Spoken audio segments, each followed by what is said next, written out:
Hi, I'm Tim Autrey, founder and CEO of the Practicing Perfection Institute and Executive Director of the Human Performance Association. The topic of this video is, how can I get workers to be more accountable? How can you get workers to be more accountable? Well, let's take a look at how that's worded real quickly.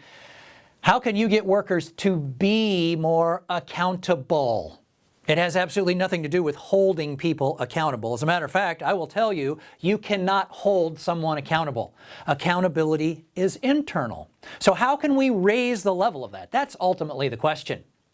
You know, this brings me back to a story from when I was in the Navy, and I actually missed movement one day on the USS Ohio, which is a submarine I happened to be stationed on, and it was the worst day of my life. Now, did they need to punish me for missing movement on that submarine?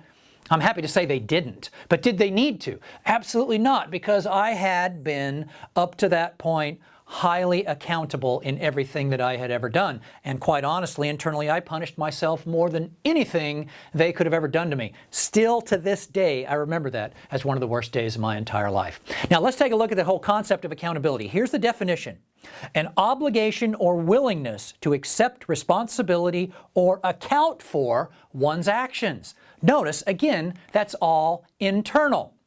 One of the problems or challenges that we have today in organizations is, culturally in Western civilization, we are seeing an epidemic of victimization. Everything is somebody else's fault. You've got politicians on one side of the aisle pointing fingers at the other side, and those guys are pointing fingers back at them. You've got lawyers out the wazoo willing to sue everybody because they looked cross-eyed at somebody else. We are in the midst of a pool of victimization. And because the culture in which we live influences the way that we think, it influences the way all of us are when we come to work. So that is one of the forces out there that we need to overcome in here, inside of our organizations.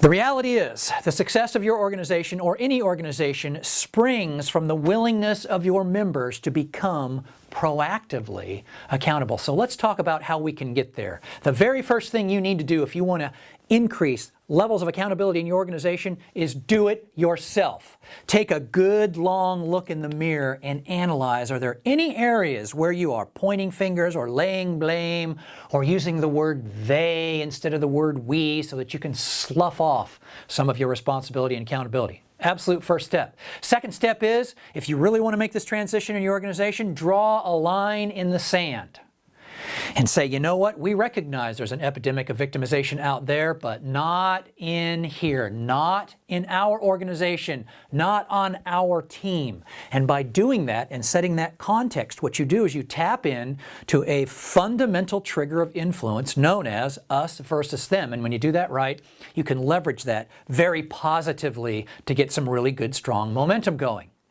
Finally, let's talk about moving from accountability to proactive accountability. Proactive accountability is where people internalize personal responsibility to act in anticipation of problems or needs, and who also totally own their actions and their behaviors.